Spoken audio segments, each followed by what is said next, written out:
সবক নং ৭১। নামাজের জিকির সময়ের অর্থ।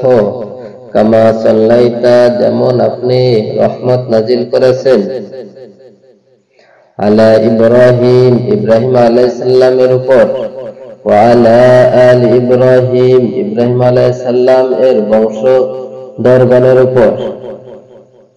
নামাজের সুন্নাত সমূহ: ঘুম থেকে উঠে মিসওয়াক করা, অজুর সময় দ্বিতীয়বার মিসওয়াক করা ভিন্ন সুন্নাত, পানির পাত্রে হাত দেওয়ার পূর্বে উভয় হাত উত্তম রূপে ৩ বার ধোয়া, পায়খানায় যাওয়ার পূর্বে এই দোয়া পড়া, আল্লাহুম্মা ইন্নী আউযু বিকা মিনাল খুবুসি ওয়াল খাবাইস, কবিরা গুনাহ যা তওবা ব্যতীত মাফ হয় না এবং একটি গুনাহ দুজকে নিক্ষিপ্ত হওয়ার জন্য যথেষ্ট, কিন্তু আল্লাহ তাআলা যার উপর মেহেরবানি করেন।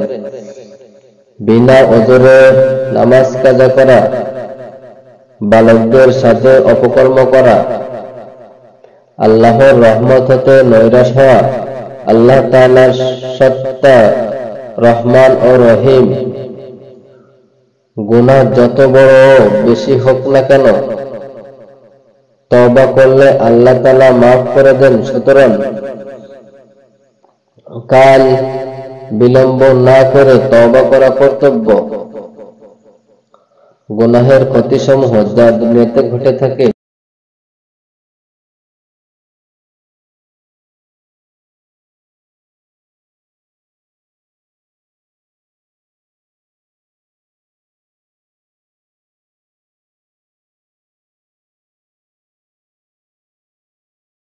গুনাহ করতে করতে ওই গুনাহ মজ্জাগত হয়ে যায়, এমন পর্যায়ে গিয়ে পৌঁছে যে মরণের সময় কালেমা পর্যন্ত মুখে উচ্চারণ হয় না, বরং যে কাজ দুনিয়াতে করত উভয় মুখে উচ্চারিত হয়। যেমন এক ব্যক্তি 1 পয়সা ভিক্ষা চাইত,